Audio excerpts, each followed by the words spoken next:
Well, thank you. We're into our second session now. So welcome. It's lovely to see you all. Um, we're really pleased. We've got a bumper session for you. We have got, 6 speakers, 4 presentations, and the first 3 presentations are going to be all about climate change and adapting, looking after stone and its maintenance. So we've got some fantastic speakers. We've got 4 presentations. 3 of them are very focusing on research, innovation, and then we've got a wonderful presentation about collaboration, which is a really important aspect of conservation and stone. So without further ado, I'm going to introduce you to our first 2 speakers. We're delighted to have the representatives from the Commonwealth War Graves Commission. We have Jon Gedling. He is Director of Estates, and he's responsible for overseeing the care and the upkeep of the Commonwealth War Graves estate. He's a chartered building surveyor. He's worked for the Royal Household and for Eton College. We're delighted he is a member of the Historic Estates Conservation Committee, which is our esteemed colleagues at Historic England. And so he provides excellent conservation advice and guidance for us, and obviously for the Commonwealth War Graves Commission. So Jon will be talking first, and then he'll be followed by Chris. Chris McLean is the Commonwealth War Graves Commission. He's the UK Areas Works Manager. They've both worked for the Commonwealth War Graves for quite some time. Chris manages a lot of the projects that the Commonwealth War Graves Commission work on. But we're delighted to have such an important organisation here. The Commonwealth War Graves Commission honours the 1.7 million men and women of the Commonwealth forces who died in the First and Second World Wars. And it's got a global estate, so its challenges are huge. And I think you'll all recognise some of their estate, from the little, very small individual gravestones that we see, right up to the massive cemeteries of Thiepval and the Menin Gate. So they're just a few of the vast estate that they have to look after. So they're going to talk to us today about some of the challenges of conserving this huge and important and also diverse international estate. And they're going to talk about some of the ways that they're approaching this. So over to you, Jon. Thank you very much. Great. Okay, thank you, Clara. Well, good afternoon, everybody.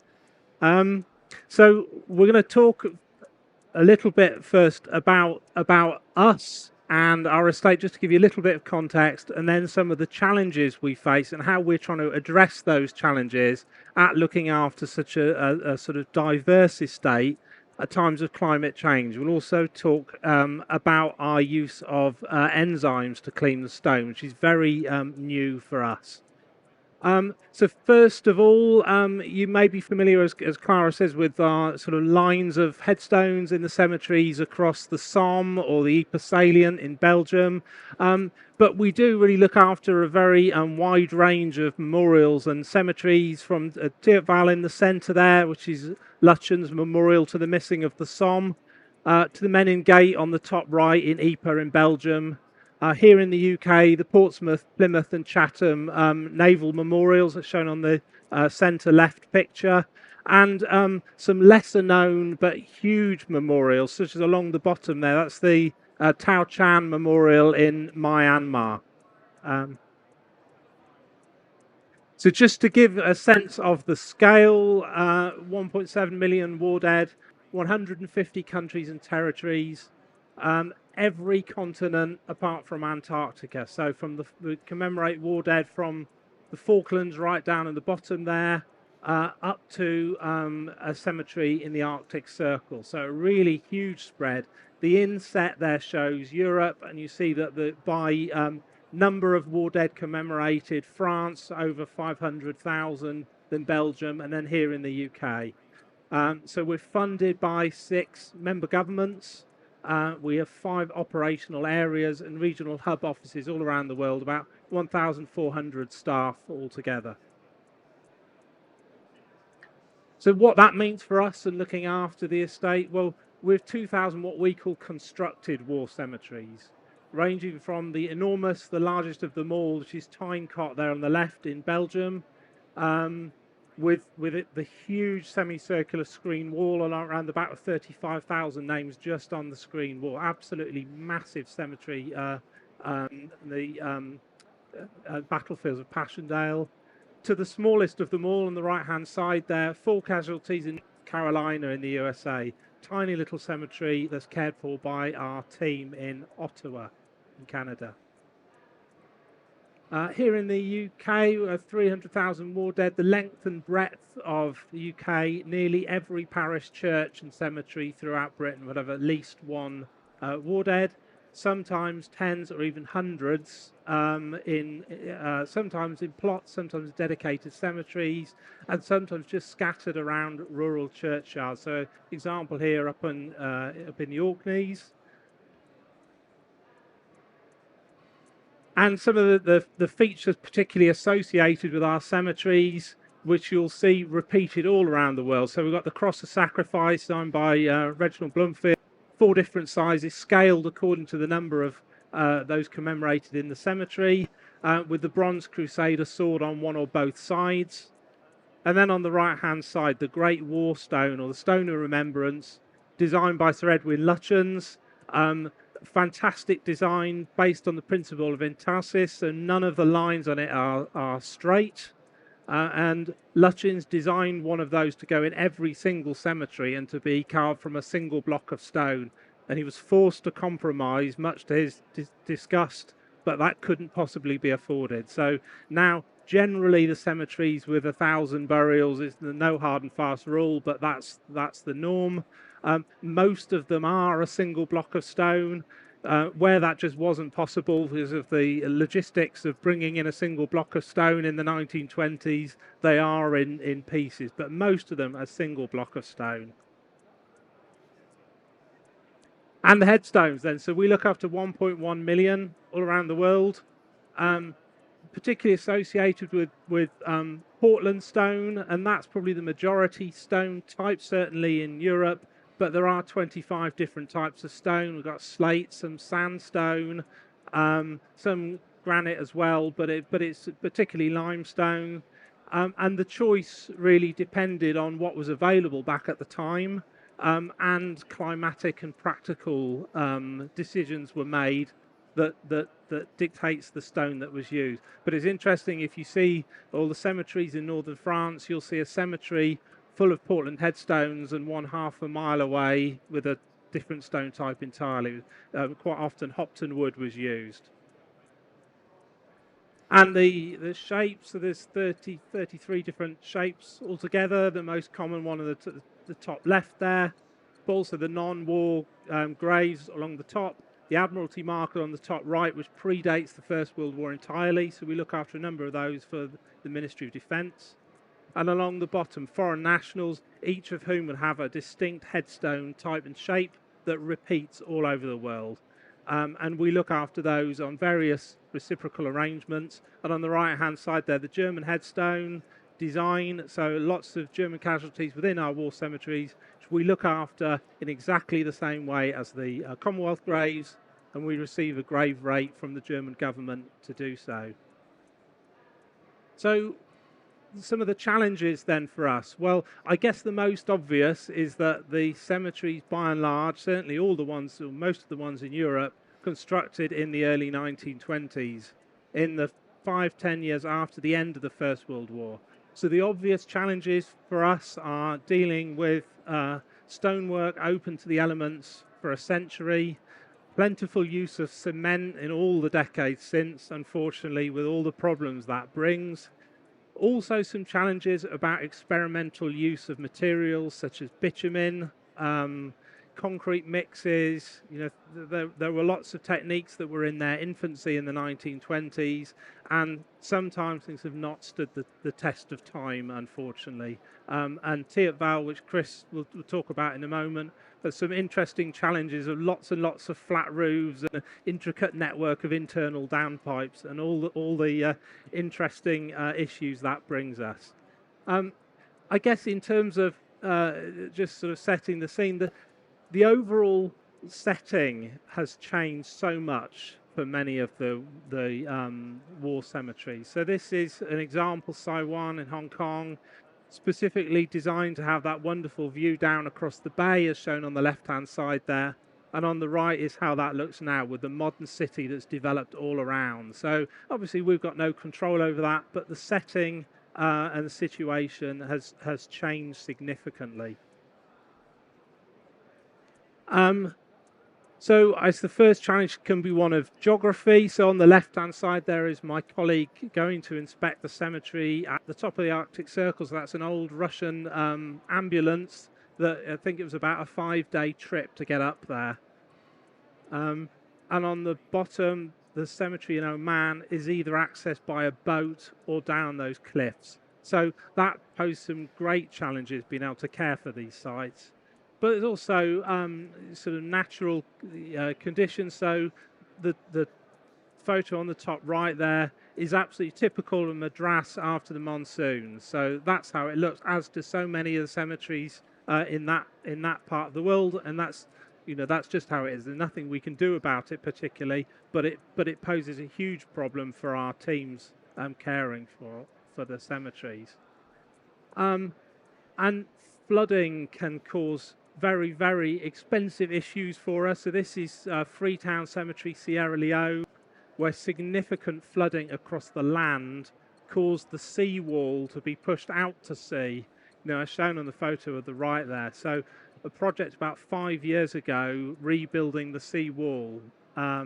So we used a system of gabions, and we used a contractor who was building the port did it for us. But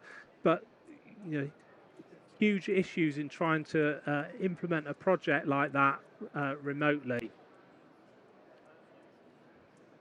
And then the human effects. Graffiti, often not a huge problem, but it can be. It can be a very expensive problem that we have to deal with. Theft. This is the top left, Chatham Naval Memorial. The theft of the part of the copper roof. Arson attack at the bottom left, a cemetery in France. Sadly, we do see that.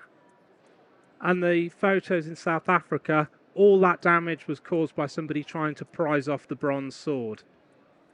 So we have many instances. Unfortunately, the bronze swords had to be replaced with plastic, including here in the UK, where we have no option, on occasions.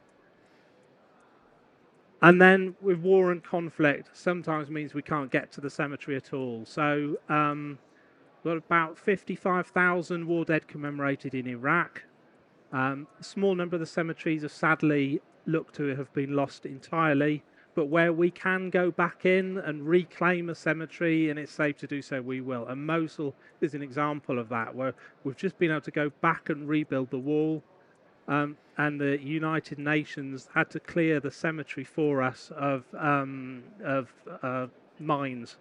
So big project that's just finished there, and there are some successes along the way. So we've got 2 cemeteries in Yemen, and a couple of months ago we got the first time back in there for 5 years. So look at that's Marla, where we've cleaned up and got the contractor back there, but on a very limited scale.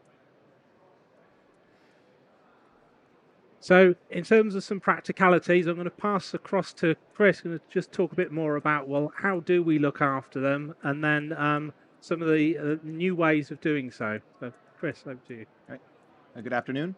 I'm going to talk through a couple of the larger conservation projects we've worked on over the last few years. Sheppard was a Sheppard Memorial to the Missing, Edwin Lutyens Memorial, as John said, flat roofs. Lutyens loved his flat roofs and incorrect or just inadequate drainage. So we've got a lot of issues. We've had issues with the Sheppard Memorial, Tower Hill Memorial in London.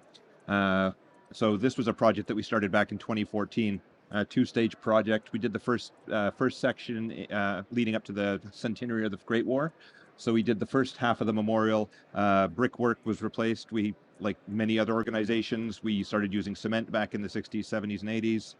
The bricks were very soft bricks from Belgium. They had about a 4 megapascal capacity. We were putting 30 megapascal concrete in there. The bricks were failing.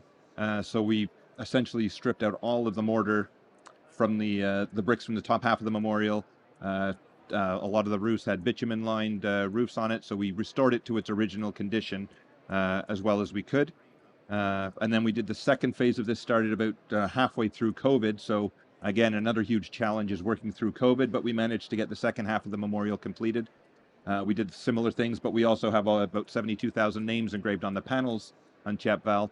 In the past, we were quite quick to replace when things were starting to erode. So we managed to we anticipated we were going to replace about 130, 140 panels. We ended up doing about 30, and we re-engraved the ones that we could. So we're very much into not replacing where we don't have to any longer. So the other project there, we've just started that recently too. So we started that back in April. It's a 2-year project. It's probably about a £5 million value for the restoration of the memorial. Back in the 70s and 80s, we coated the top of the memorial with plastic sarnafil, or the rubber membrane. Membrane's good at keeping the water out until it gets inside. So the water's been trapped in there for years. So the water has been saturating the stonework underneath.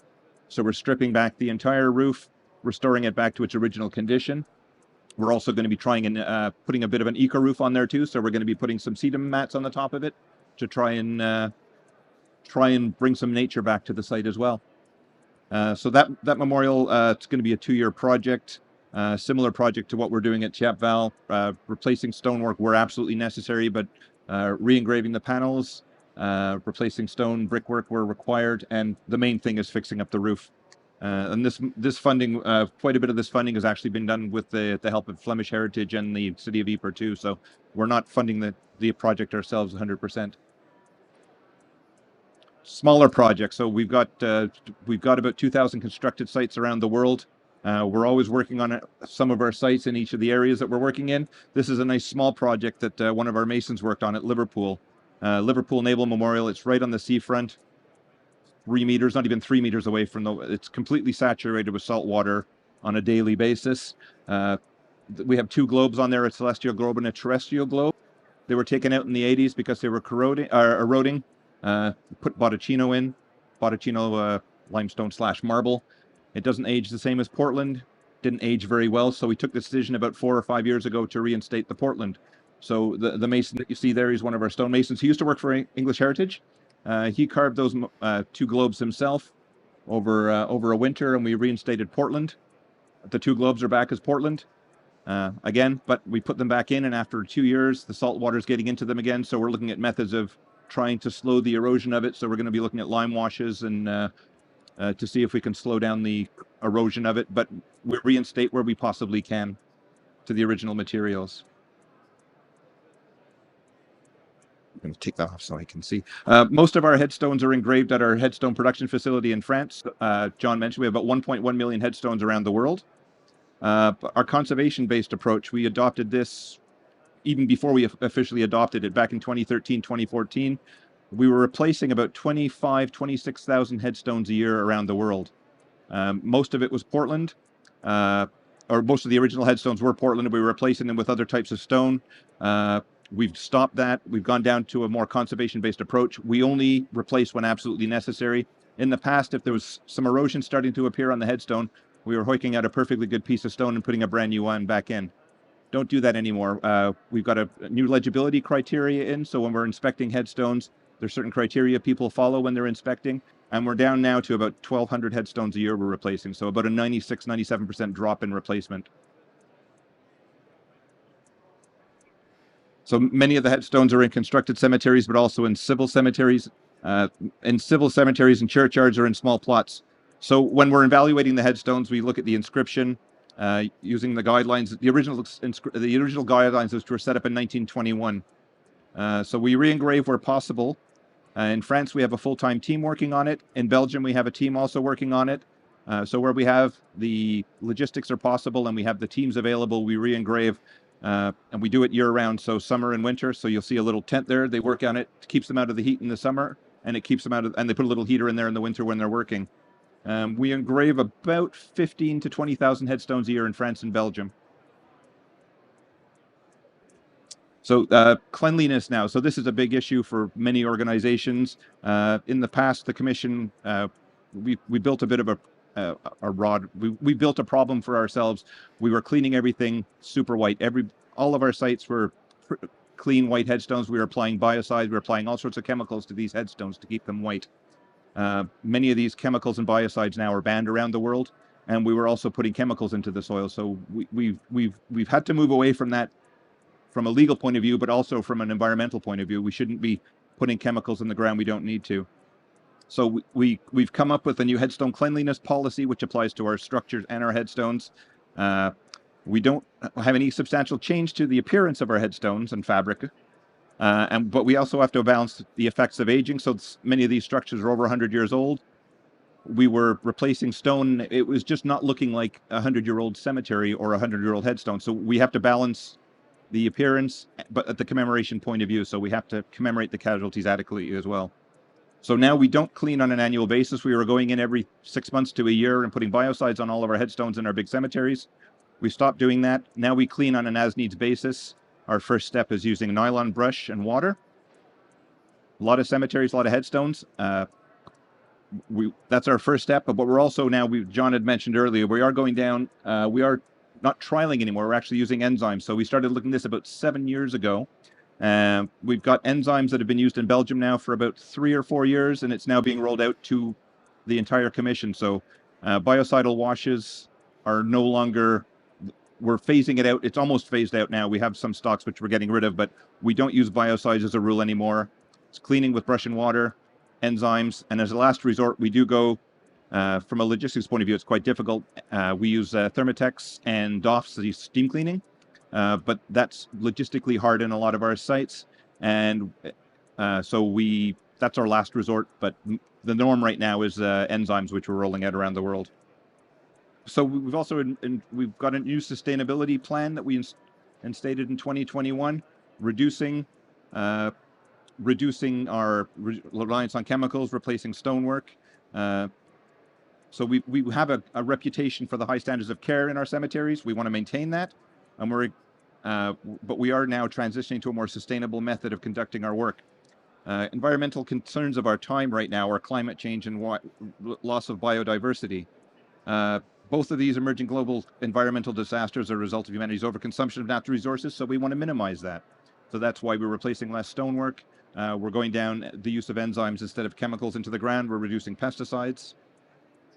So we're using the use of volunteers. We're collecting data from around the world, sites and properties, to understand how we can adapt and modify our practices, country by country. As Jon mentioned, we have 150 countries we operate in. We have to adapt to the climate, the availability of the materials and resources in these countries and what's available. So we have to work with what we have. But we are minimizing the use of irrigation. We're looking at all of our use of resources, minimizing what we can and where we can without affecting the sites themselves. And that's about it from me. Thank you both very much. I think you'll agree that the scope of Commonwealth War Graves Commission, the work they have to do, and the way they have to adapt with the climate and with the resources we have, while looking after the conservation of this, highly significant estate. Do we have some questions from the audience? I think we've got time, so thank you. Thanks. I don't think it's a complex question, but it's probably a muddled question given what I've now just learned. I'm old enough to have been taught by John Ashurst, and I can remember him either giving a lecture or a seminar about the Viceroy House in India and whether the materials, and more importantly the construction of the materials, was appropriate for the climate of Delhi when the working details were based in London. And then when I did my master's course down at Bournemouth with John on the Jurassic Coast, we even went to the workshops at Weymouth College and carved our own headstone from Portland stone, from the Isle of Portland. Now, I've just learned from you that you didn't say the stone has come from Belgium or France. You just stated that the carving from your company or wherever is taking place in France or Belgium? So that's my first question. Are you using Portland stone from the Isle of Portland? But what really interests me is, and I'll just use the example of your Hong Kong cemetery, were those Portland stone slabs that had been sent out from Portland to Hong Kong? And if they were and are, given you've been explaining how you top up damaged stone using local indigenous stone, a subject that really interests me, have you been measuring the weathering of the Portland stone on the Isle of Hong Kong? And how does it measure up to that same Portland stone of 100 years that was shipped to Belgium, for example? And those are the kind of questions so I'm interested in weathering, climate. When you dispatched all these stones scattered all over the world, do you have a database of every headstone? Do you have a database of the maintenance of every headstone when you put enzymes on it and God knows what, 5 years ago, 10 years ago, 20 years ago, lime, cement, Portland cement? Have you got a record of all this so you know what's damaged, what's going to happen when in 5 years' time? I think there's about 10 questions there. Yeah. Of course, and So I'll answer the question about we use Portland limestone. So the typical headstone we use is Portland limestone. We are sourcing our headstones from Portland still, not from Belgium. No, it's Portland limestone. We do use local stones in France and Belgium for the crosses of sacrifice or the stone of remembrance. We use Yeovil, we use Massangy. So we do use French limestones in France. If we're replacing, we replace like for like. So your question was if we're replacing a headstone in Hong Kong, we send a Portland headstone to Hong Kong. Erosion of headstones, I've been to Saiwan a couple of times. They're actually holding up quite well. Second World War cemetery, so they're 40 or 30 years younger than the World War I. We don't replace a lot in Hong Kong. Monitoring the erosion of headstones site by site, we don't do that. But we do have a database of replacement of headstones. We've gone through a number of systems. We've got one right now that's about 15 years old. So we can track back at least 15 years when a headstone's been replaced. And we have archives, miles and miles of archives, if we wanted to go into detail for an individual site, yes. Yeah.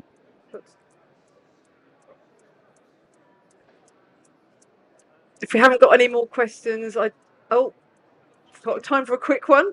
Do you recut the existing stones in situ? I mean, it must be terribly difficult, getting the accuracy if you're just sitting on the ground. Yeah. We have teams, dedicated teams. So if we are re-engraving a headstone, they have a template with them. So they have templates that they work on. They skim back the original surface. So they spin it back, not right back to the original like flat, because we'd lose too much stone. They skim it back so then they can hand re-engrave. But when they re-engrave a headstone, it looks like a brand new headstone once they've done it. So yeah, so it's done on site. Yeah. Yes, it's not an easy job because they're also hunched over. Can I just ask, is your guidance on looking after your memorials, is that available to the public, or is that something you use for your own workforce and organisation? Quite a lot of the guidance is now on our website. So there's quite a lot, and our conservation policies for the organisation are on the website as well now. Oh, brilliant. So that's people can access all that and read more. That's brilliant. Yeah. Thank you both very much. That's fascinating talk. So thank you very much. Thank you. So we're moving on now to our next presentations. Next speakers, we're delighted to have Dr. Lynda Skipper and Dr. Philip Skipper.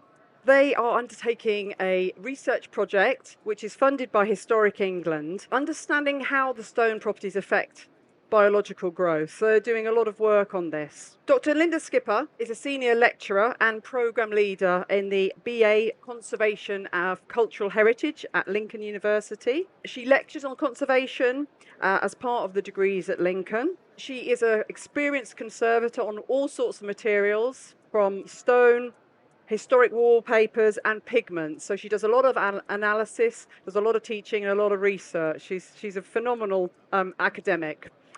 Dr. Philip Skipper is a fantastic microbiologist with a wealth of experience. We're very pleased that he's one of our consultants and he's worked with us on several projects. So we're really delighted to have these two esteemed academics working on this fantastic project. So they're going to talk to you more about the concept of bioreceptivity and tell you about how they've been measuring it and working out methods for this process. This is going to help us understand about selection of different stone types because of the way they behave and their properties.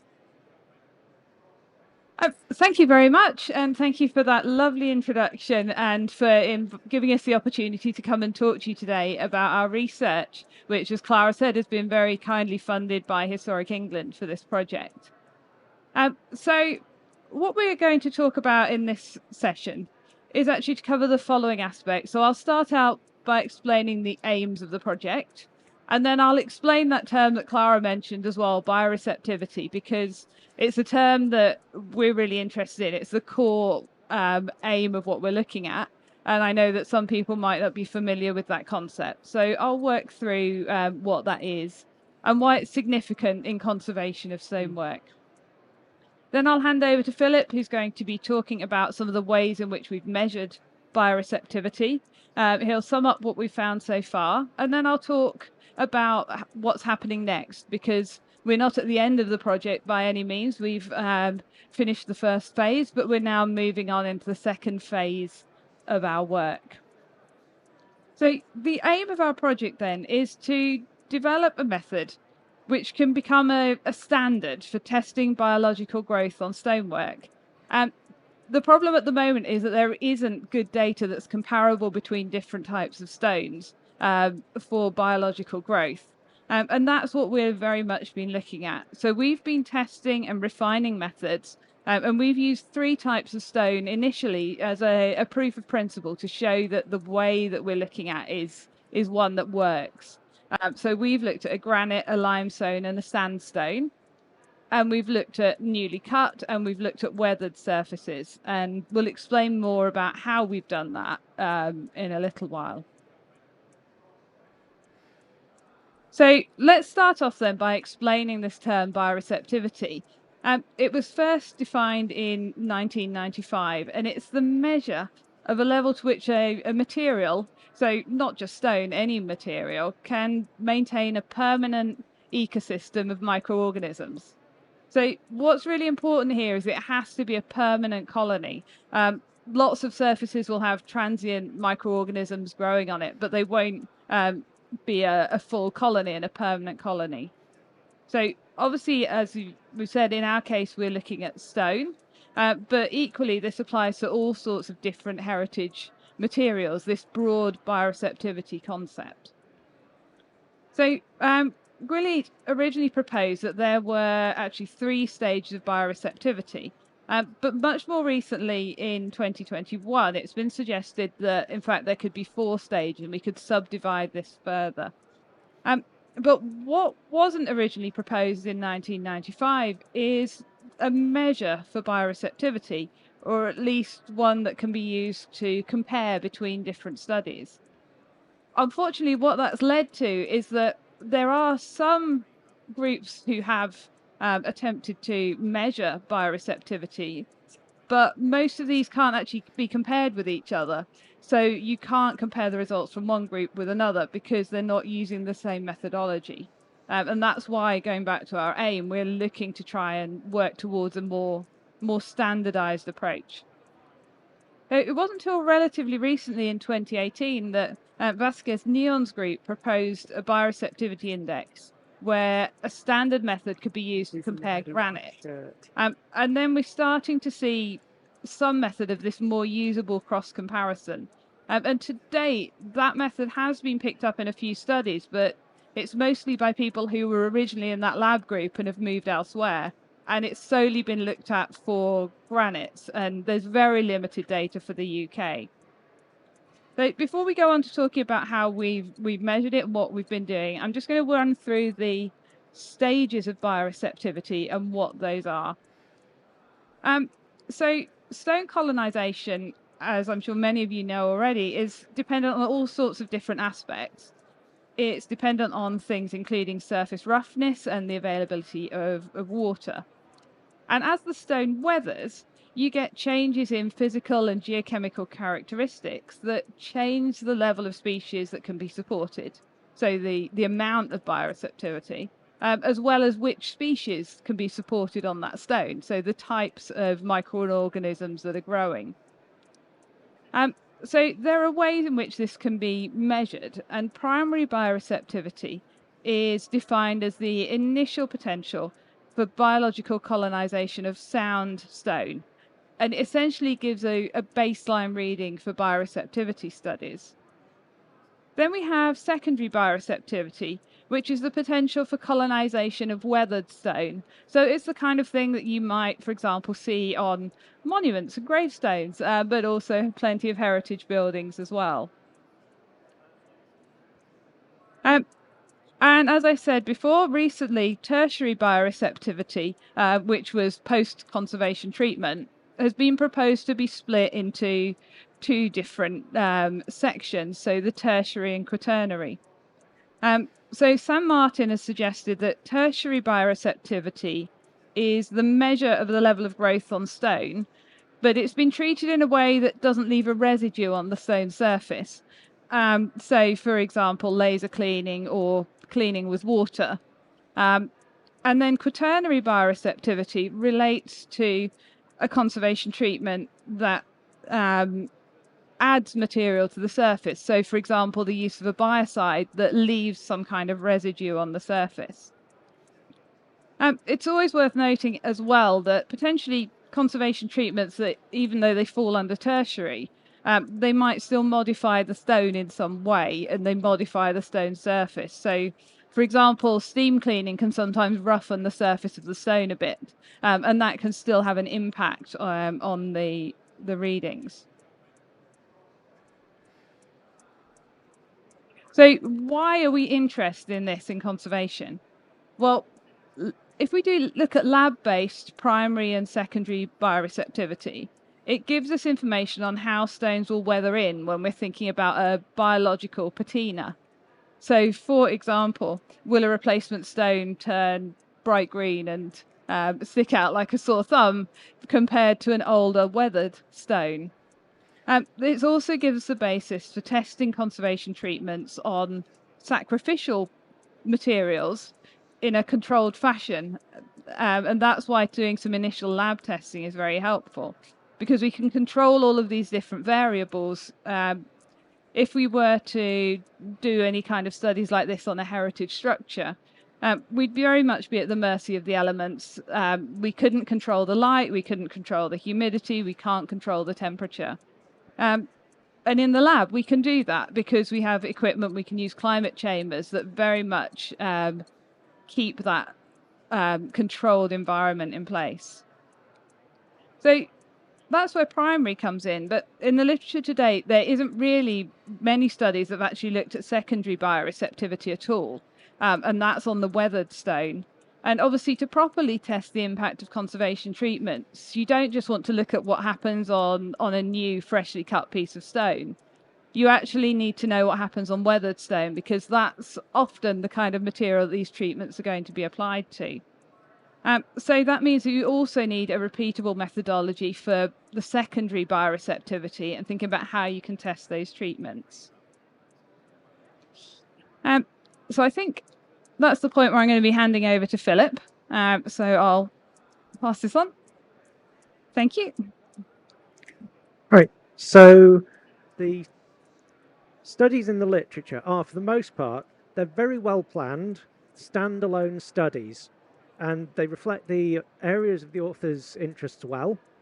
But unfortunately, as Lynda mentioned earlier, this has led to multiple methods being used, using different types of microorganisms and different conditions. So it's actually really difficult to compare the results from, say, a study on a Portuguese limestone with a study on a French limestone, because the results that you get, you can't actually see whether they have the same bioreceptivity based on that. And as we mentioned earlier as well, one group has proposed a method for comparing bioreceptivity in granites, but it hasn't been widely adopted yet. And the main message from these studies is that while these sorts of studies can provide useful information for bioreceptivity, a standardized method is clearly needed to be useful to the heritage community. So based on our review of the literature, we've developed what we're hoping will become a standardized method for lab-based testing. And this is based on the Vasquez-Neon's group's bioreceptivity index for granite, with just mainly because it uses final measurements that are non-subjective and that they are repeatable. And we've made a few changes, one of which is to use commercially available species of microalgae. Their group used a algal culture which they'd taken from stone surfaces in the part of the world they lived in, whereas we feel that if you can just contact a culture collection and get exactly the same thing each time, this is beneficial.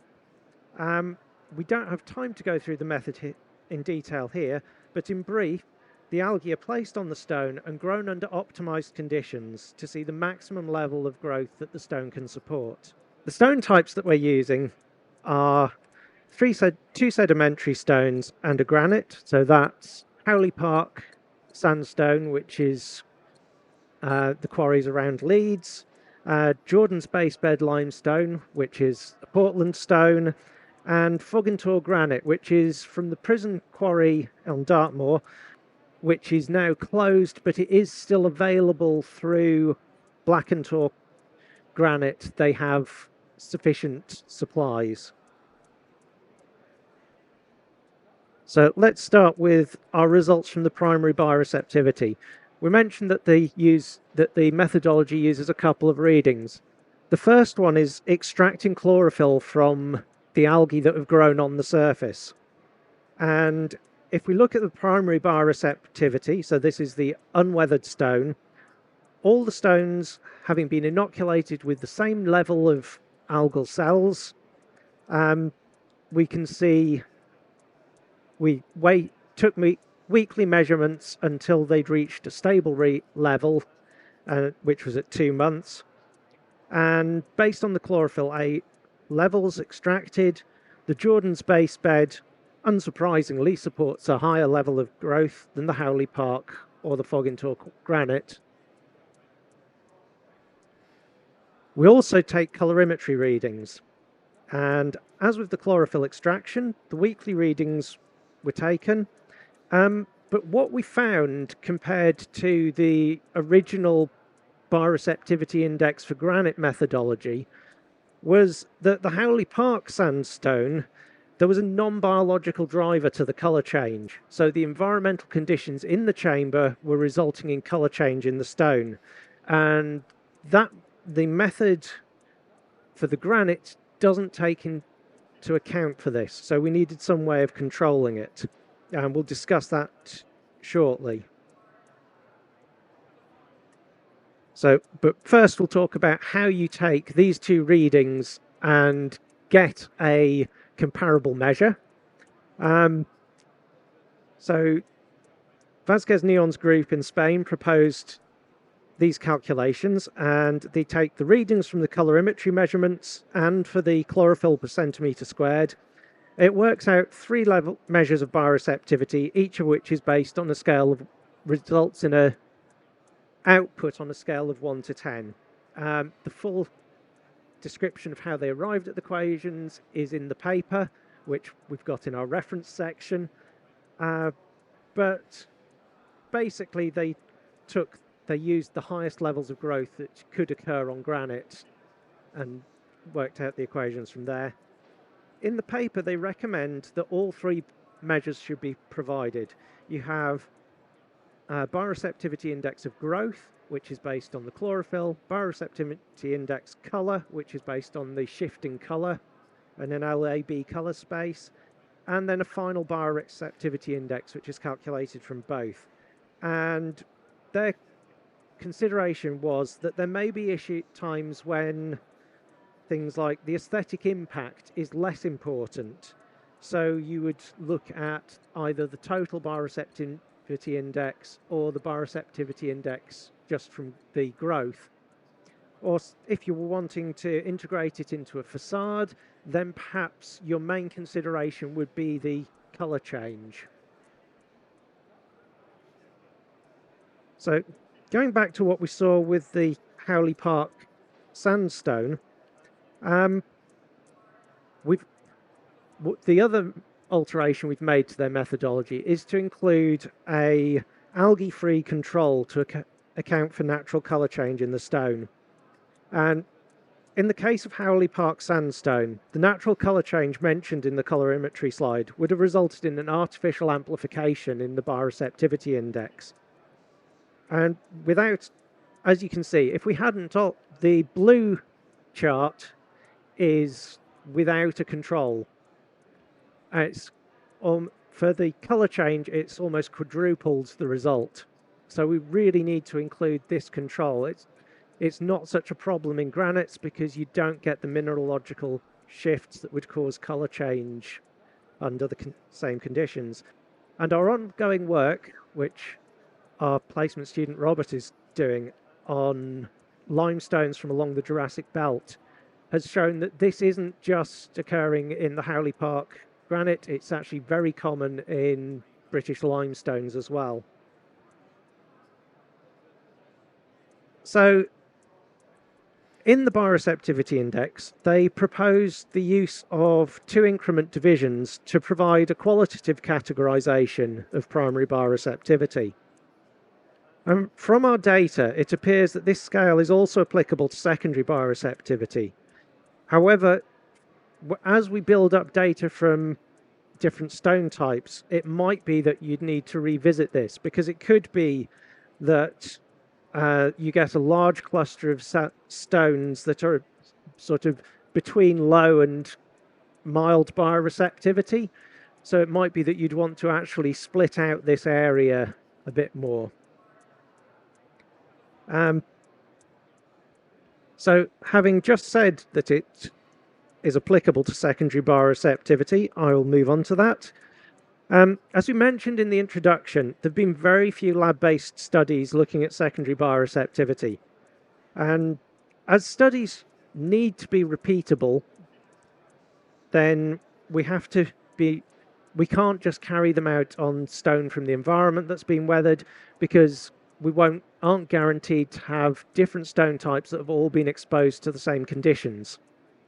So once we're adopting artificial weathering to give us our secondary bioreceptivity, which allows us to test stones which have been exposed to the same conditions using the same methods. The 2 main methods in the literature are thermal shock and salt weathering. However, salt weathering can result in residual salt staying in the stone, and that would impact on the bioreceptivity. So we've chosen to go with thermal shock. It's based on the British standard for determination of resistance to aging. However, the literature's shown that the times in the British standard are generous, to say the least. So studies have shown that an hour hot, hour cold cycle results in exactly the same weathering as the British standard, so that's what we're adopting. So in brief, we have 1 hour hot, 1 hour cold, but still for the same 20 cycles that are in the British standard.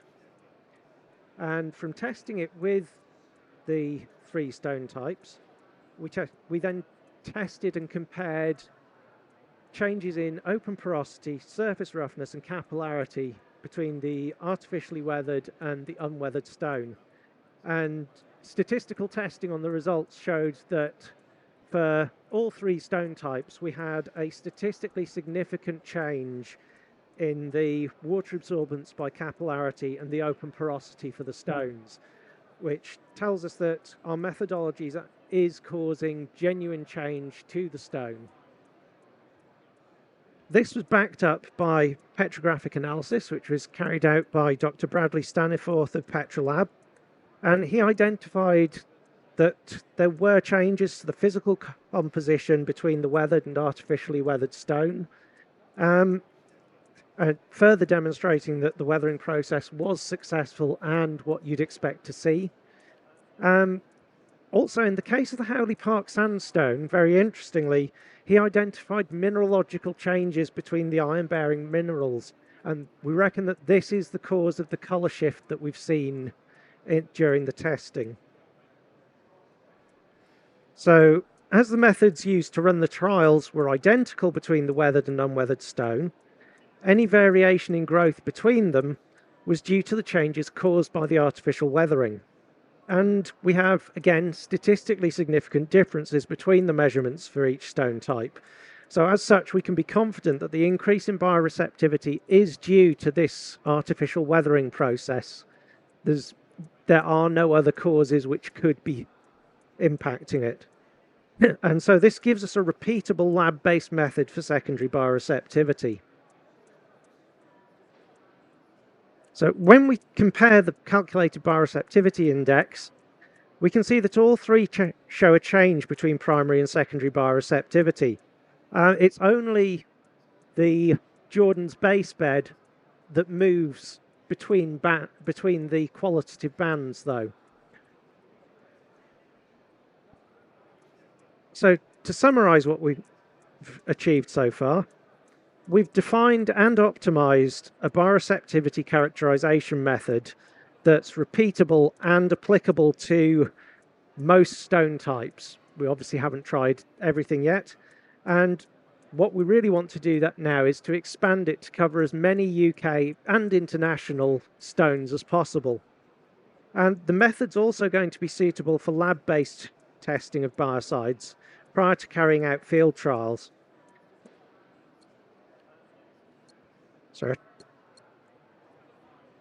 So the need for we use very small samples of stone for this, so it makes it a lot easier to test what effects biocides or treatments are having on the physical characteristics of the stone, and whether the artificial aging of these biocides or treatments would have an impact which would result in accelerated deterioration of the stone matrix. And I'm going to hand back to Lynda now to talk about our ongoing work. Thank you. Okay, so obviously we've only tested 3 stones so far, and that's it's a great start, but there are a lot more stones that we could test, and we've actually moved on now to testing limestones that are currently available from quarries which are down the Jurassic Belt, and that's as Philip mentioned, what our placement student Robert's been working on, and so that's a project which he'll finish around about the end of June in terms of categorising their bioreceptivity. And the final aim is that hopefully what would be really great would actually be to have an accessible database of the stone properties of the bioreceptivity measurements that we've been able to find, so that people have some kind of easy access to that, so that you can make those cross comparisons when deciding what stone types are appropriate to use. The lab-based methodology that we've introduced not only gives us useful information about the bioreceptivity of stone types, but as Philip said, you've then developed this platform where we can reliably test conservation treatments such as biocides and consolidants on the bioreceptivity of the stone, which is information that feeds into obviously the tertiary and quaternary bioreceptivity that I mentioned earlier. So our study is now moving on to looking at some of these alternative, more sustainable biocides. So that's where we get part of our link to the climate change aspect of the session.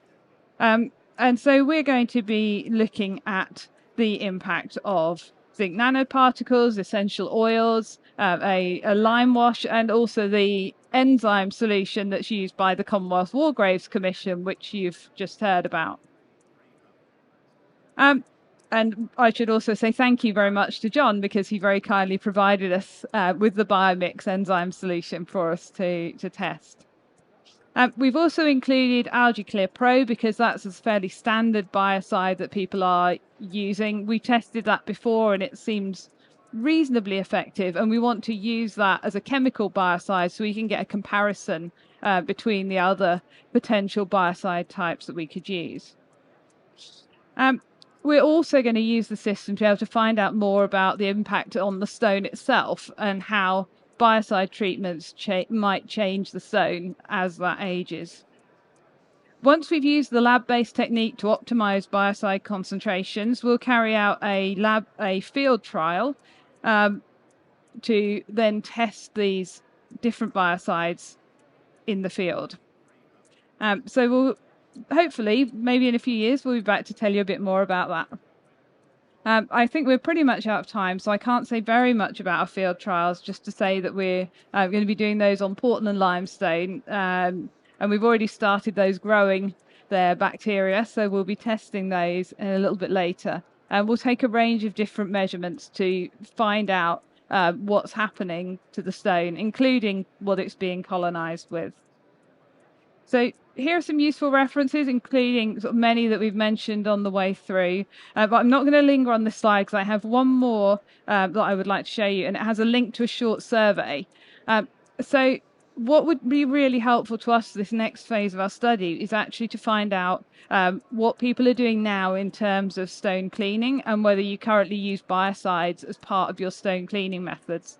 So if it works, fingers crossed, you should actually just be able to scan the QR code, or if you wanted to take a photo of it, you could obviously just type in that link and do that later. We've also got our contact details up there. I mean, we're here, we're happy to answer questions, but you are also very welcome to email us later. And thank you very much. Well, thank you both very much for that. And you've proven that your knowledge and expertise is why we got you to do this project. When I saw those sums and calculations on the screen, I don't know about you, but I was like, oh my goodness.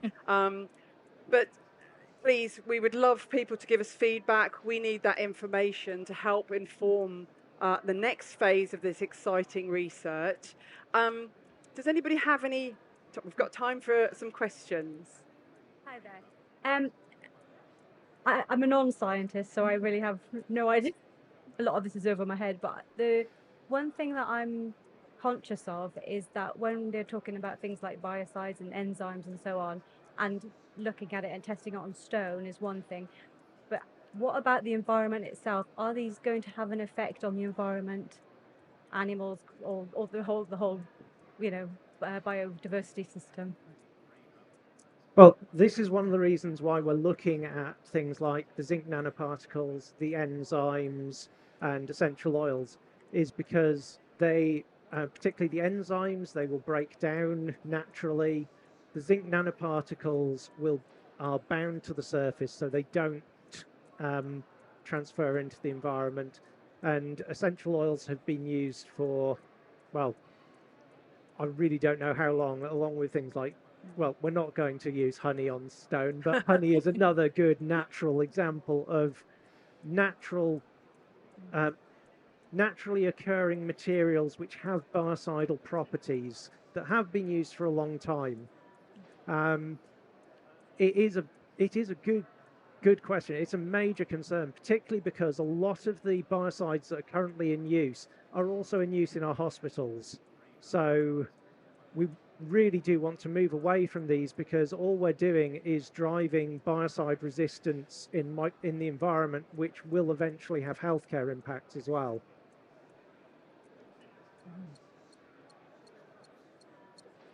Hello. I was curious in regards of, say, the fixings of stone, use of lime mortar, etc. and so forth. And how does that affect the pH scale of the stone surface and make the biodiversity? And does it affect it in any way? And has there been any documentation of that? Yes, pH will affect the bioreceptivity. It's one of the reasons why we're actually looking at lime wash, is because it will have cause a temporary increase in the pH up to around 10 or 11. What you do see, though, is that it will drop off fairly quickly. It doesn't last for more than a year or so. There's a lot of coatings that are based around where the concept is based for inhibiting biological growth is based around the high alkalinity that they have, and even these ones which are commercially available, they do drop off very quickly. I think we're going to have to move on with timings, but thank you both very much. Thank you. Thank you. Moving swiftly on, our next speaker, Andrew Moore. He's a senior engineer at Historic England with 40 years. We're really notching up some decades here. And he works obviously on historic buildings, but Andrew is going to talk to us about UVC treatment, another alternative option for thinking about and treating biological growth on stone. So here's one he's prepared earlier, which he will have on the demonstration stand. I think also he'll be showing it a bit later on the Historic England stand as well. Yeah, essentially, Andrew is going to talk about the setup and the methodology for treating biological growth with UVC. Hello, I'm Andrew Moore. I'm going to tell you about the work that Historic England has been undertaking along with some others in the use of UVC in the treatment of microorganisms growing on stone and other similar hard surfaces. I'm a building services engineer, and all I know about stone is that it's hard and you can't eat it. So, the first question that I need to answer is, what is UVC? It's part of the electromagnetic spectrum, and the electromagnetic spectrum ranges from radio waves, which have the lowest frequencies, and thus the longest wavelengths, through microwaves, infrared, the visible spectrum, ultraviolet, X-rays to gamma rays, which have the shorter wavelengths, and thus the highest frequencies. So, we're all familiar with the visible spectrum, and it's what we mainly see, and it runs from red through orange, yellow, green, blue, and indigo to violet. And the illustration here shows the central colours of each colour division. And there's one or two people who can see just into the infrared in certain circumstances, but not into the ultraviolet. So if you're wondering why infrared and ultraviolet, the infra in infrared means lower frequencies than the visible spectrum, and the ultra, as in ultraviolet, means higher frequencies than the visible spectrum. A quick equation.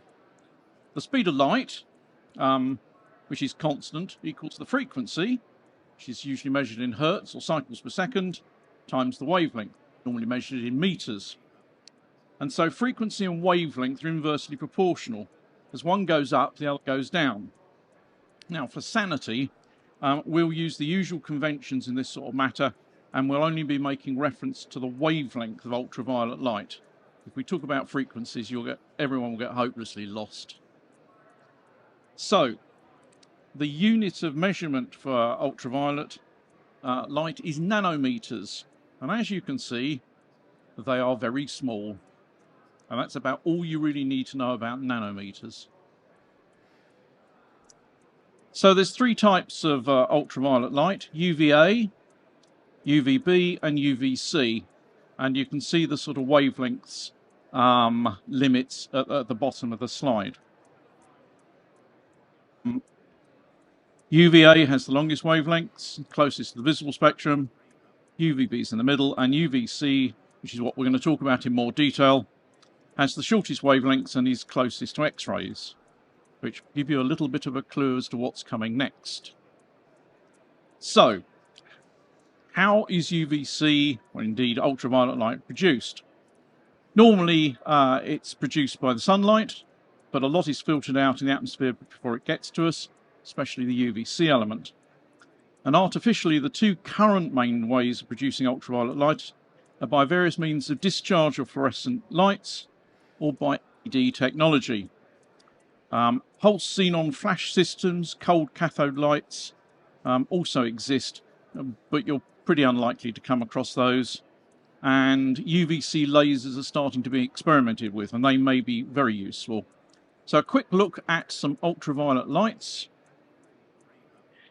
This is the underneath of a rig that my father, who was a lighting engineer and a keen philatelist, built many, many years ago to detect the phosphors on postage stamps. They used the phosphors to help sort the various postage rates.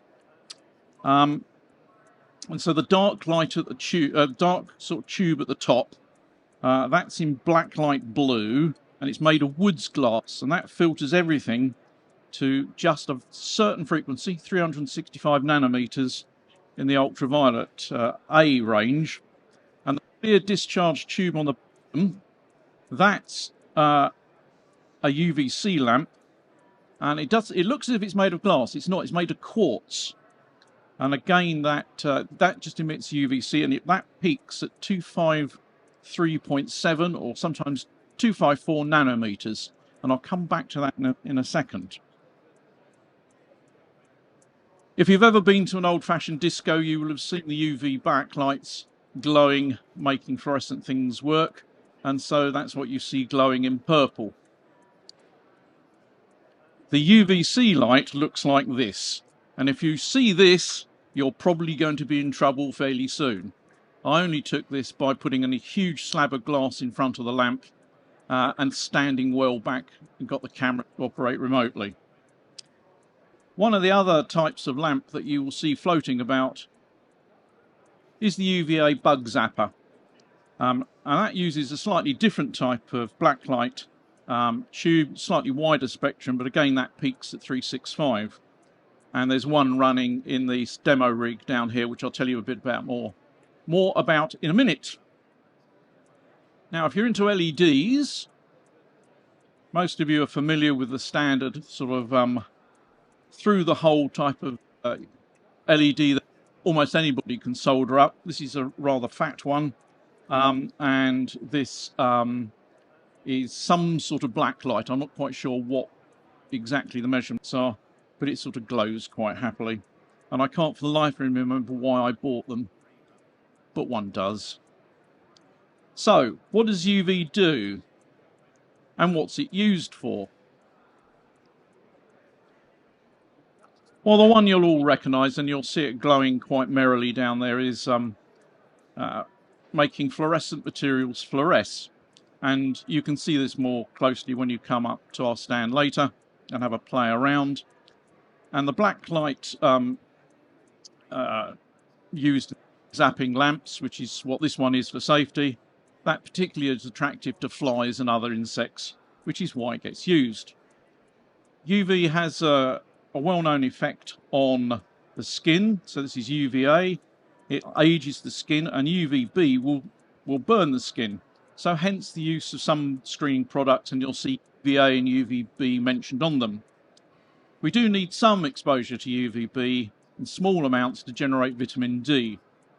And there are also certain uses of UVA and UVB in various wavelengths to treat certain medical conditions.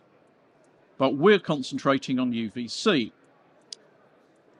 UVC is often referred to as germicidal because what it does is it disrupts the DNA of organisms and kills them off.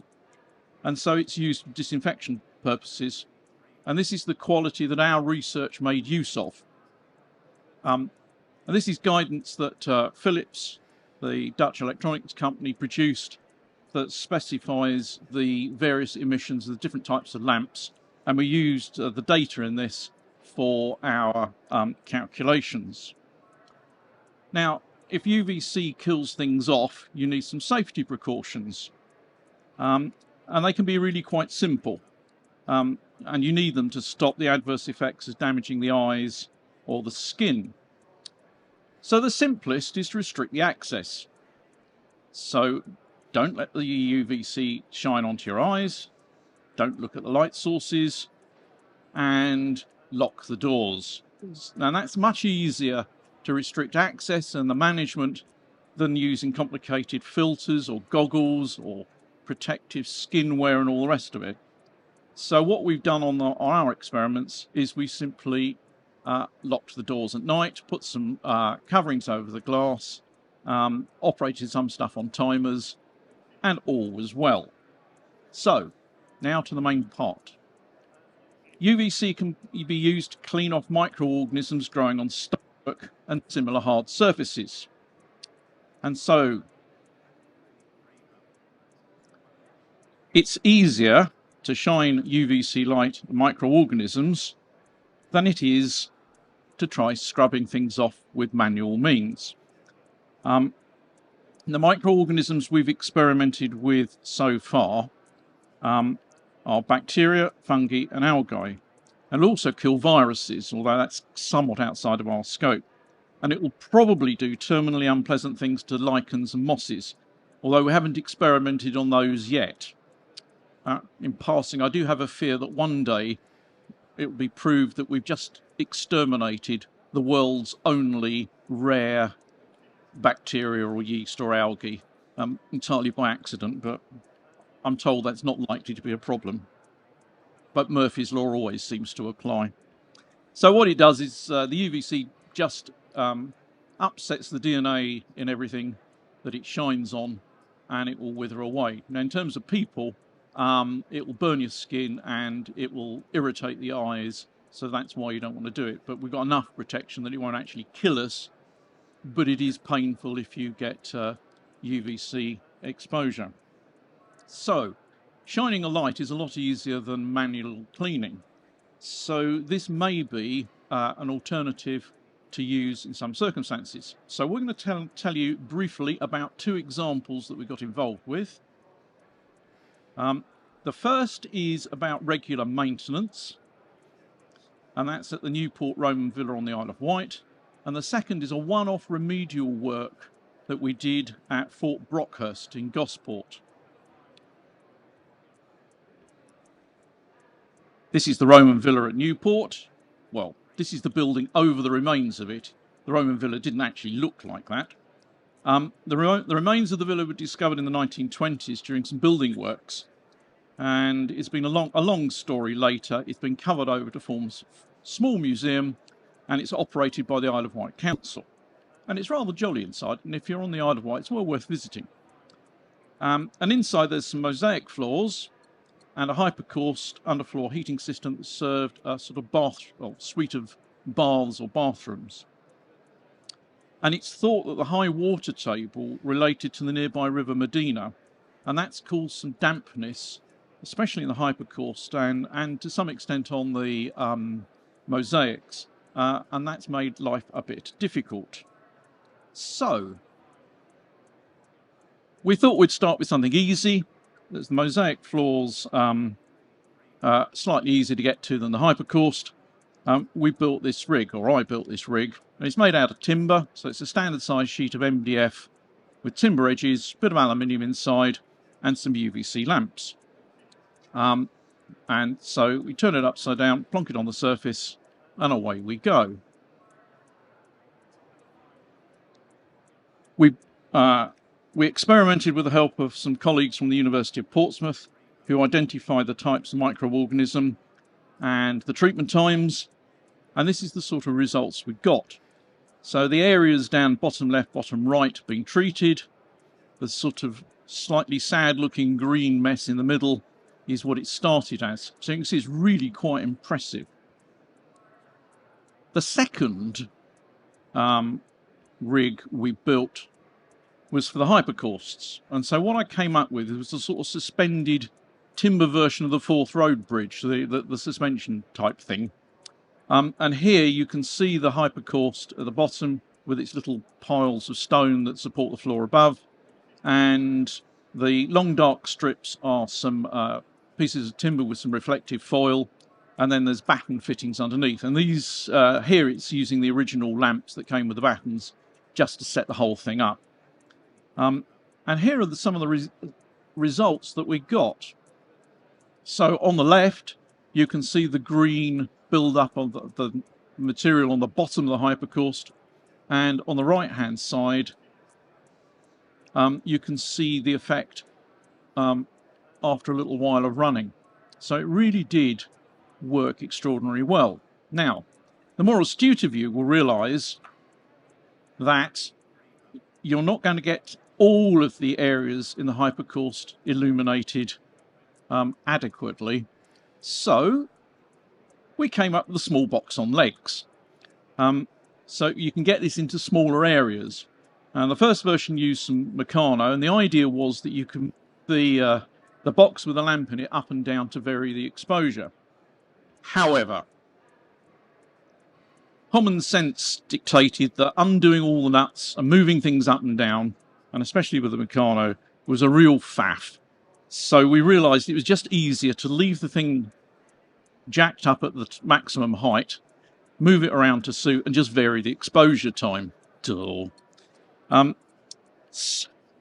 So unfortunately, the pandemic intervened at this point, because the colleagues at the University of Portsmouth were going to investigate the use of UVC technology, UVC LED technology, but the UVC LEDs are the type that needs the special soldering techniques, and they've got the lab set up with this, and they were going to experiment with little tiny robot vehicles, similar to those little robot vacuum cleaners and robot lawnmowers that some of you either have or seen running around.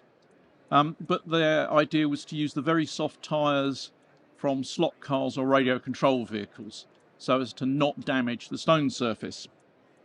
But we haven't pursued that, and we'll get going again on that at some point. In passing, the pandemic used a lot of UVC for sterilising surfaces, and somebody has come up with at least one person has come up with one concern has come up with a rig that is about the size of the wheelbarrow devices the British Army use for bomb disposal units. They are literally about wheelbarrow size with caterpillar tracks. So if you can imagine one of those, but slightly lower slung, with a series of vertical UVC fluorescent tubes, and they use these in airports. And I saw one picture, but it's copyrighted, so I couldn't put it on the display. At Heathrow Airport, it just sits in a corner. When the airport's shut, it trundles around and does its thing. So the idea of using something small to get into nooks and crannies it will work. Also, you can actually build UVC lights into the permanent lighting of an exhibition space if that was appropriate. So that's regular maintenance of keeping things at bay to save archaeologists getting on their knees, scrubbing at things with small brushes, which is very painful on the knees. So, the second one I want to show you is Fort Brockhurst. It's a 19th century artillery fort located in Gosport. The military got fed up with these sort of forts back in the 50s, and English Heritage ended up with it.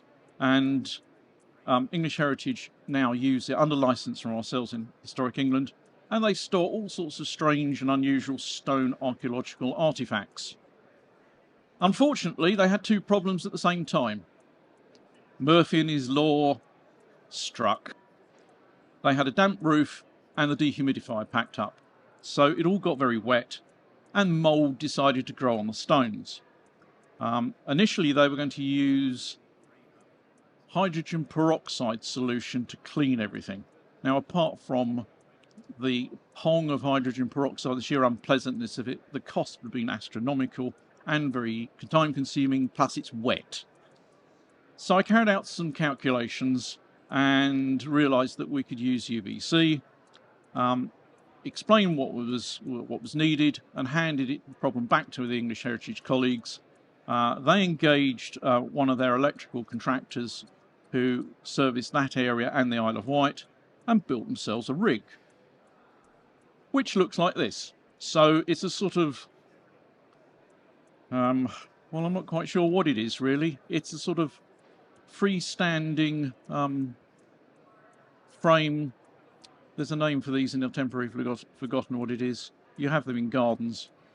Anyway, in it they hung UVC lamps, wheeled the stones in, locked the room up, and that was the treatment of the stones, something like 30 odd tons.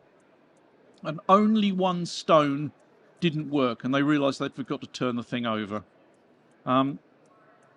And again, they did a lot of experimenting in the type of microorganisms, the time of exposure, and it all worked well. So this was part of their trial. And whilst quite expensive to build the rig, they reckoned it was much more economical to do that as a one-off exercise than to try manually cleaning them. So we're preparing some written guidance, and it will probably look something like this. And we hope to have that available later in the year or as soon as we can. And that will explain those two items of work in much more detail. So that's coming. So I'm nearing the end. There's the obligatory photographic credits, which are of no great value to you, but you need to see them. And I'm now happy to answer any questions. Sort of over to you. Thank you very much, Andrew. So before everybody goes and rushes out and tries to build one of these things or tries to commission you, yes, what are the limitations of this? It sounds amazing, and you've explained it very nicely to us as an alternative. What are the limitations to using this? Well, there is a modest amount of electricity used. You've got to build the rig, and you really... I mean, I built it because I'm a building services engineer, and I've been building things like this since I was a teenager.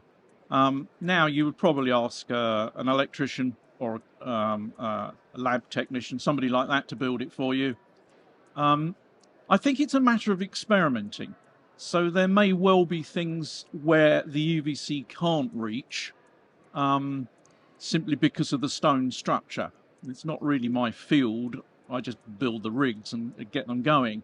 So that may be a concern, and you may need to do some other cleaning methods as well as this. But given that these are fairly simple to build and get going at modest cost, it's probably better try something like this first, assuming that you can make the space secure and dark, and see what happens. Yeah. And then kind of go from there. It's still a bit experimental. We know it works, as you've seen, but each installation is different. It's a tool in yes. a conservator's toolbox, basically. Yes. It's a series of options. So, yes. Yeah, that's great. Do we have any questions?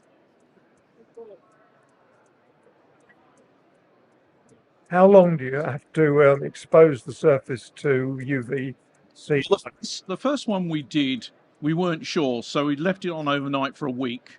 The lamps got too close to the surface, and we managed to dry the surface out and get some fluorescence. Now they've jacked that first rig I shown up on little legs and only used it overnight. But when you do the calculations based on the data from Philips and others, sometimes it will the UVC will zap things in seconds or minutes. Generally speaking, try it at a couple of hours first on a timer and see what happens, basically. Because common sense says the least time you run the thing, the less electricity you use. Although the electricity is modest, the less we can use collectively, the better. If all else fails, put it on a timer, do it overnight, and see what happens. But you can get it down to quite tight. You can see the effect of it. Oh, you see the effect immediately, do you? Fairly quickly, yes. I think it takes a day or two for the things to actually die off. I left them to it to run and saw the results later. So I'm not quite sure how quickly it dies off, but for you to see the visible effects. But it is fairly quick. And indeed, where they use the UVC in labs and things like that, where they have permanent installations, it must work very quickly because they use them overnight, and then when people are in the lab, the lights are off. So, yeah, it is. So it kills quickly. The visual effect may be longer. Don't know is the answer to that. Experiment and see and let me know. Thanks, Andrew. That's brilliant. What I was going to say, apart from a fantastic talk, you've given us a lovely segue into our final talk, which is really talking about collaboration. So here we've seen our wonderful engineers, and we talked about conservators. And I'm delighted that our last speaker for this session is Michael Sheppard. He's a conservator, but also he's a project manager, and he's worked in conservation for all his working life. Michael now is the Deputy Director of the Cathedrals Workshop Fellowship. And so, yeah, with at least 20 years experience, he's managed many prominent conservation projects throughout the UK, including the Lincoln Cathedral's West Front, which I highly recommend you go and see now the scaffolding is down. So we're delighted that Michael is coming to talk a little bit about the Cathedral Workshop Fellowship, but really he's come to talk about the Institute of Conservation's campaign about architecture at Icon, and really this collaborative approach between the disciplines. So I'll hand over to you, Michael. Thank you. Hi. Good afternoon and welcome to this presentation on Conserving the Past, Building the Future, a Collaborative Approach. Today we will be discussing the importance of a collaborative approach in conservation, architecture and historic built fabric. And our focus will be on the interdisciplinarity of these fields and how they're strongly interlinked, with each profession bringing specific skills and trades to the table.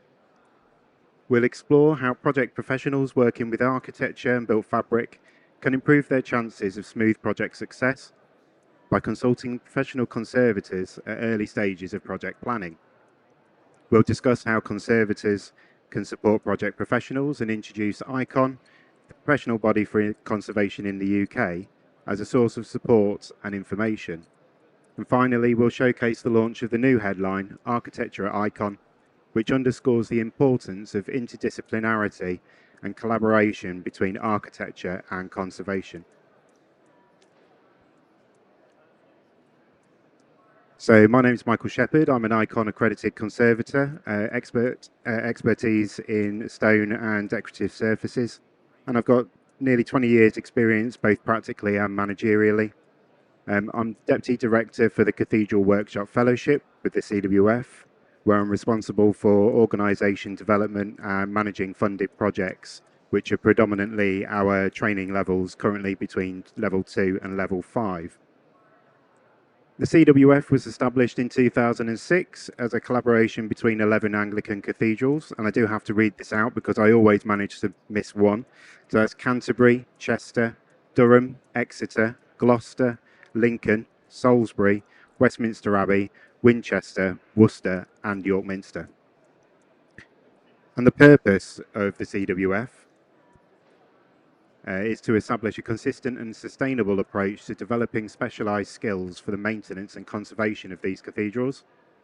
Initially designed as a higher level training course for stonemasons, the foundation degree in Applied Historic Building Conservation and Repair, which is validated by the University of Gloucestershire, has expanded its offerings to now include carpenters, joiners, electricians and plumbers, but in the traditional sense as in lead workers.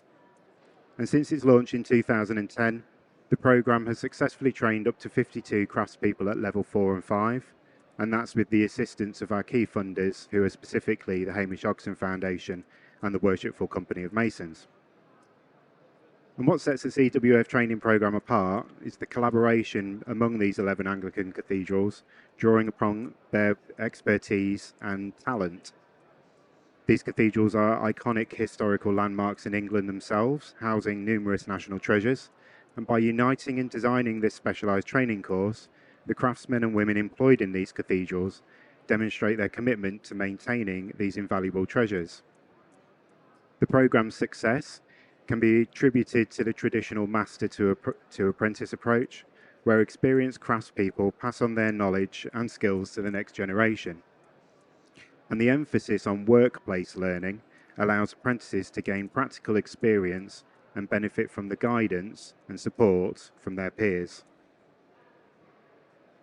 We firmly believe at the CWF that this approach is crucial by instilling in students the significance of working alongside conservation teams from the early stages of their careers. And by fostering an interdisciplinary approach, they become advocates for the preservation of historic buildings and ensuring the long-term security of our cultural heritage assets. Now, architectural conservation, design and traditional trades are all closely linked in the field of cultural heritage management. Each profession brings a unique set of skills and knowledge to the table, which, when combined, result in a successful and sustainable conservation project for historic buildings and built fabric. Firstly, let's take a closer look at what conservation means. The primary aim of conservation is to preserve cultural heritage, including historic buildings, artworks, and artifacts for future generations. And conservators possess a deep understanding of the physical and chemical properties of cultural heritage materials and employ a range of scientific and technical approaches to preserve and restore them. They're also well versed in ethical and legal frameworks that govern the conservation of cultural heritage. Architecture, on the other hand, is the art and science of designing and constructing buildings. Architects, structural engineers and alike have a deep understanding of building materials, techniques and technologies, and they're skilled at creating functional and aesthetically pleasing structures that meet the needs of their clients. Architects play a crucial role in the conservation of historic buildings, as they're responsible for designing and implementing alterations and additions to existing structures that preserve their historical integrity. Traditional trades encompass a range of skills and techniques that they've developed and passed on down over generations. And these trades are aplenty, including stonemasonry, carpentry, joinery, blacksmithing, stained glass manufacture, leadworking, roofing, thatching, and so many other skills that you can include that are essential for the conservation of historic buildings. Traditional tradespeople have a deep understanding of materials and techniques used in historic construction and are skilled at using traditional tools and methods to carry out the repairs and restoration work. Now, all three of these professions, not excluding others obviously, are essential for the successful completion of conservation on historic buildings, and they create a nice circle of collaboration if you can all work together really well. So conservators work closely with architects and traditional tradespeople to ensure that conservation principles are incorporated into all aspects of a project, from initial design stage to final implementation. And architects work with conservators and traditional tradespeople to develop conservation-friendly design solutions to preserve the historical integrity of a building, whilst also meeting the needs of their occupants. And then finally, traditional tradespeople look to conservators and to architects to carry out those repairs and the restoration work with traditionally sympathetic techniques and materials, which are often essential for maintaining a building's historical authenticity. So bringing together the different perspectives and knowledge bases, it allows professionals to consider multiple factors and viewpoints when making decisions, and by working together, they can develop solutions that balance these competing priorities. And this results in both a historically authentic and functional building for contemporary use.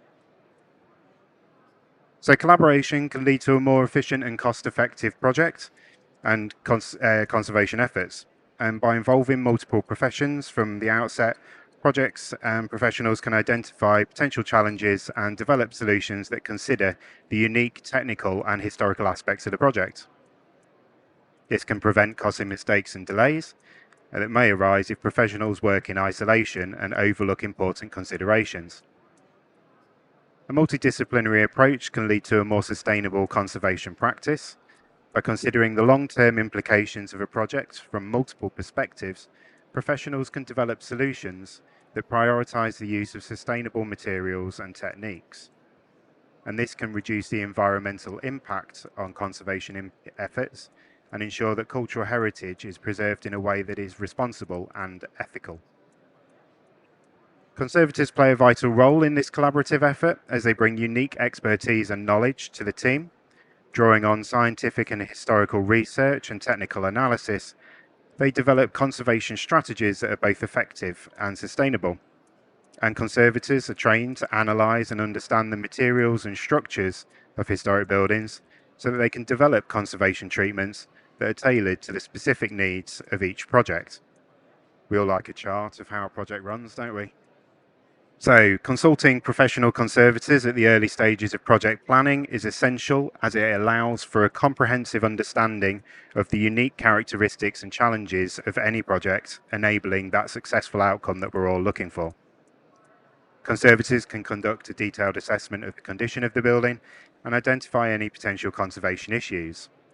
And they can also provide recommendations on appropriate conservation treatments and suggest ways in which to integrate modern technology and traditional techniques to achieve the desired results, if at all possible. So early conservation advice can help ensure that the conservation goals of a project are aligned with its historical and cultural significance. And by understanding this unique characteristic of each building, conservators can provide valuable insight into the history and cultural significance of the structure and develop conservation strategies to preserve its authenticity. Now, possibly high up on the agenda commercially, collaborative work with conservators at an early stage of project design can help manage costs and prevent delays. We've all had those issues where we've encountered conversations with conservation officers and things have stagnated or got frustrated as we've gone along the way. And by identifying potential issues and developing effective solutions, conservators can help prevent costly and time-consuming problems from arising later on in the project. So, how can ICON help? ICON, the Institute of Conservation, is a professional body for conservation in the UK, and it serves as a valuable resource for those involved in historic building repair or conservation work. And as a non-profit organisation, ICON is committed to promoting high standards in conservation practice and providing support and information to a wide range of stakeholders, including professionals and heritage enthusiasts. And one of the key ways in which ICON supports those involved in conservation is providing access to a network of conservators who are both experienced and knowledgeable. ICON members are highly trained professionals who have undergone rigorous education and training in conservation of cultural heritage materials. And they work, as you can see here, in a variety of fields, including buildings, architectural decoration, paintings, textiles, metalwork, and archaeological objects. And they can provide expert advice and guidance on a wide range of issues related to conservation. ICON manages a register of accredited conservators, which lists professionals who have met a proficient standard of knowledge, skills, and ethical conduct. And it requires them to demonstrate their competence through a combination of academic qualifications, practical experience, and ongoing professional development. The register is a valuable tool for those seeking to commission conservation work, as it provides an assurance that the work will be carried out by a qualified and experienced professional. Working with accredited conservators is crucial if you want the work to be carried out by somebody who you can trust. And it's conserved in a way that not is only effective but also sustainable in the long term. In addition to its network of conservators, ICON also offers a wealth of resources and information on its website, including guidance documents, case studies, and best practice guidelines. And these resources are designed to help those involved in conservation work navigate the often complex and challenging process of caring for historic buildings and cultural heritage materials. Now, whether you are a construction professional or a heritage enthusiast, ICON can provide valuable information and support to help you make informed decisions about conservation work. Another important role that ICON plays in promoting public awareness is the understanding of conservation issues. And through its outreach and education programs, ICON works to raise awareness about the importance of conservation and promote the value of our cultural heritage for future generations. And working with other key stakeholders, such as the Cathedrals Workshop Fellowship, SBAB, and others, ICON is helping to ensure that conservation is high up on the agenda across various spheres of influence. The new initiative, Architecture at ICON, highlights the importance of interdisciplinary collaboration between architecture and conservation and aims to promote a more integrated approach to the conservation of historic buildings. ICON's realise that by fostering greater collaboration between professionals, we can achieve more sustainable and successful conservation outcomes. And the initiative recognises that architecture and conservation are inextricably linked and that both professions Thank you. Both professions bring unique expertise and skills. And through Architecture Icon, they aim to provide a platform for architects, tradespeople and conservation professionals to share knowledge and best practice, and to encourage more interdisciplinary learning and networking opportunities. The initiative also aims to provide resources and training opportunities and to promote a more integrated approach to conservation and architecture. ICON have demonstrated they're committed to supporting professionals across the conservation and architecture fields, and they aim to do this through Architecture ICON by working together more effectively and more closely. By promoting greater collaboration, we can ensure that historic buildings are conserved in a sustainable and holistic manner, whilst also ensuring that they meet and serve the needs of the communities that will use them for future generations to come. Yeah. So I hope you found this short presentation helpful, and it's highlighted the crucial role that collaboration between conservators, architects and other project professionals plays in ensuring a successful and sustainable conservation project with historic buildings. Early consultation with professional conservators can help mitigate risks and ensure the best possible outcomes. I encourage all attendees to learn more about ICON. It's over in the back corner over there. And ask people about its various resources and services, including the new Architecture Icon initiative. And by all of us working together and utilising these valuable resources, we can continue to preserve and protect our cultural heritage for generations to come. There's plenty more to see, and we're over the hump of the day, so I hope you enjoy the rest of your afternoon, and thank you very much for your attention.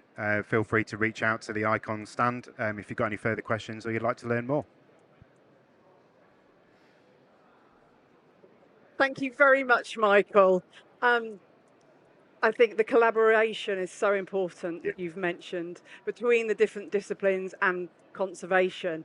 Do we have any questions? We've got a short amount of time before the next session. Does anybody have any questions for Michael? Silence. I like that. I think some of this audience, we're preaching to the converted, because I imagine some of you are conservators, a lot of you will be architects or practitioners in the field.